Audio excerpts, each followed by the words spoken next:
I can't believe it. Okay. Pop, pop, peanut butter pops. Pop, pop, pop them in your mouth. Pop. Oh my god, they're like the greatest snack. I think we can all agree that the Quarry is one of Supermassive Games' best yet. And not just because they're popping peanut butter pops. The game is the perfect mix of young, hot teens at summer camp being brutally murdered by a horrific foe. But, as someone who spent 11 years working in summer camps, I couldn't help but continually look at the world Supermassive built with the eyes of someone who has suffered through 3 different American Camping Association evaluations. Could Hackett's Quarry survive such an arduous test? Sure, and handle monsters well, but those inspectors are a different breed. Let's really break this down and look at all the things the Quarry does well and what would get Chris Hackett fired yesterday, aside from the whole, knowingly having children and teens run bloodthirsty monsters thing. To keep this spoiler free, I'm only going to really delve into the prologue in the first 2 chapters, but that should still be enough to give us a good sample size of what Hackett's Quarry has to offer. Now you folks want to tell me just what in the hell you are doing all the way out here this late at night? We're heading up to Hackett's Quarry summer camp. We're new counselors. First, let's talk about this sequence with Laura and Max. Now, you might think it's weird to have counselors and a camp director miss each other with important info like somebody coming to camp a day early. However, I remember one summer where we had this kid sign up to be a CIT, which is Counselor in Training for you non-camp people. Those CITs are supposed to be rising seniors in high school. So this kid gets to camp, he starts to do all the duties of a CIT. He's cleaning up after meals, he's helping out with classes, and he ended up talking to some of the older girl campers. Come to find out, he's actually in their grade and his mom had screwed up his application paper. What I'm saying is, even the most diligent camp directors make mistakes. So having somebody who's also trying to hide a major secret like the one at Hackett's Quarry is not too surprising that he messes us up. I also want to point out another realistic part about this whole scene is how creepy the local cop is. As somebody who has spent many late nights driving back to camp in the wilds of Arkansas, Ted Raimi's performance is almost too good. Those cops are both super weird and know the local camp schedule like the back of their hands. After all, those speeding ticket quotas aren't going to meet themselves. What he means is we're lost. Completely. All right, ma'am. Step out of the vehicle. Wait, what? I just want to show you how to get to the motel on your map there. Okay?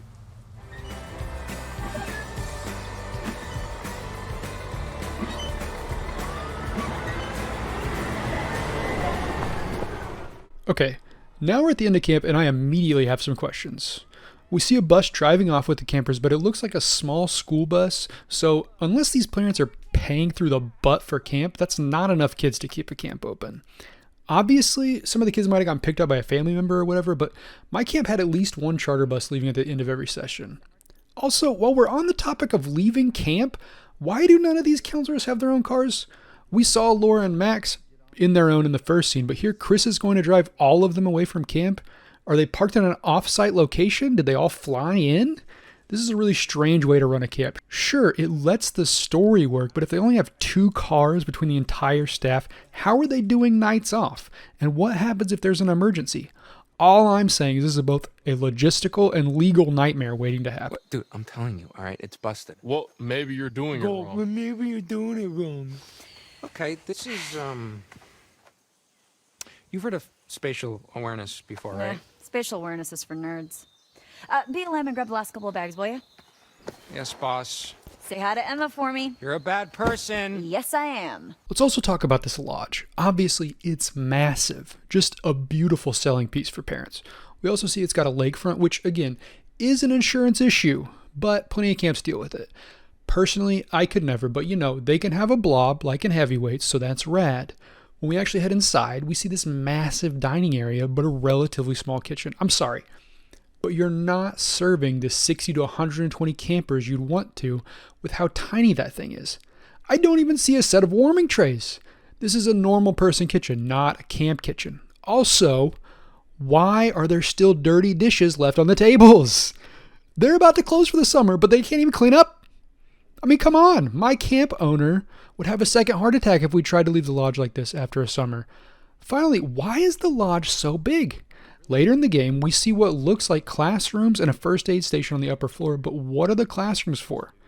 My best guess is this camp is either a church camp, which seems unlikely, or something for real nature nerds, which also, given the counselors, seems unlikely. The truth is probably just that Supermassive wanted a cool building, which they definitely did, but it doesn't seem very functional for a basic sleepaway camp.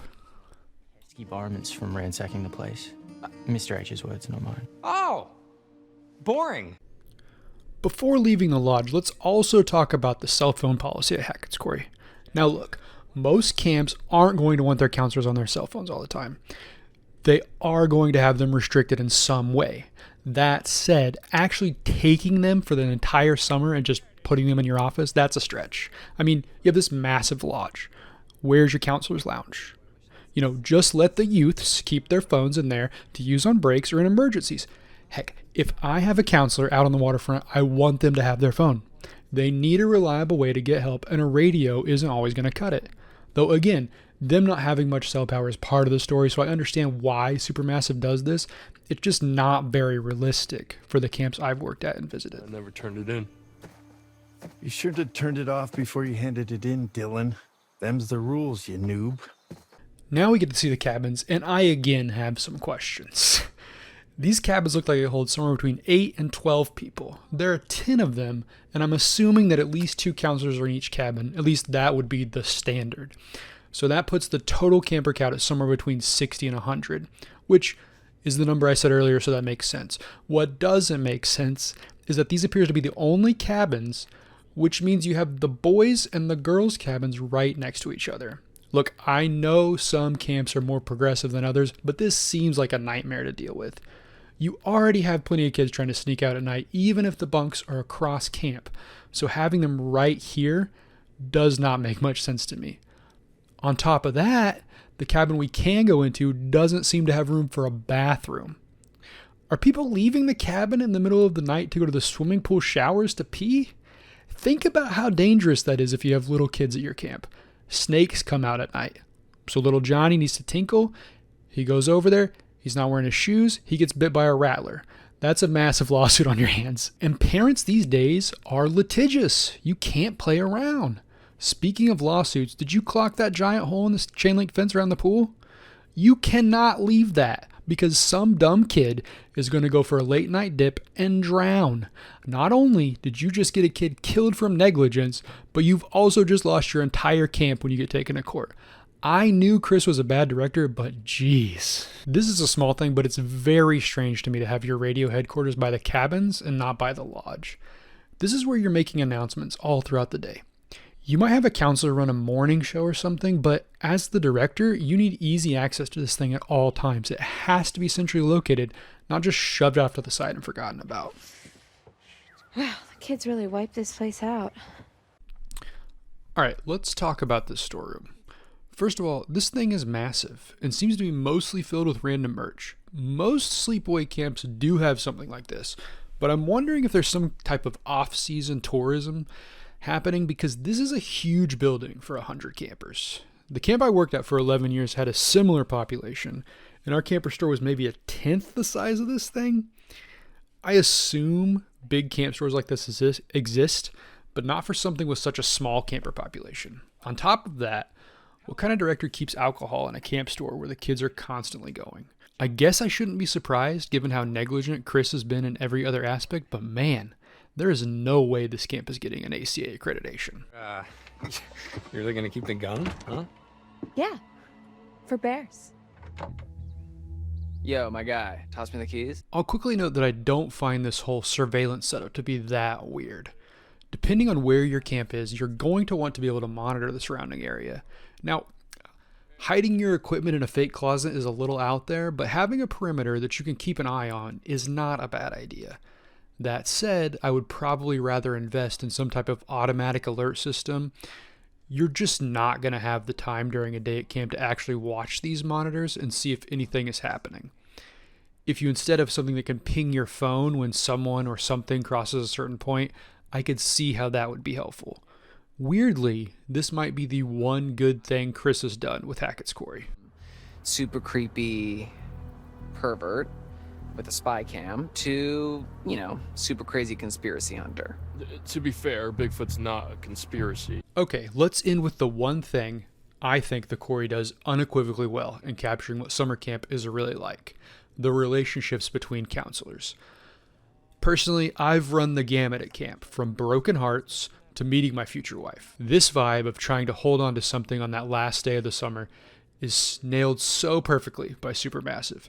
Whether you're holding out hope that someone won't reject you on that porch swing, or you just don't want to risk starting a long-distance relationship, this is totally real, and anyone who's been at camp can relate. Obviously, if I'm rating Hackett's Quarry on how realistic the actual camp is, it's gonna be a failing grade. There is just so much that, to me, stands out as things that a real camp would never actually do. However, it's impossible to deny that Supermassive has found a way to capture those dog days of summer. Of course, they then twist it in some truly gruesome ways, but the end result is a solid C for me in terms of believability. The substance isn't there, but they get enough of the big picture things right that it doesn't really matter. And even someone like me, who spent 11 years dreaming up all camp games, talking kids down off that ledge of homesickness, and mostly getting my heart broken, can put all of those annoyances aside and fall in love with the Quarry. Waste of a turn. You guys ever get down to business together? When we were freshmen, I made Jacob let me practice French kissing on him. But it never went any further because he's a terrible kisser. And it was like kissing my brother. Ew.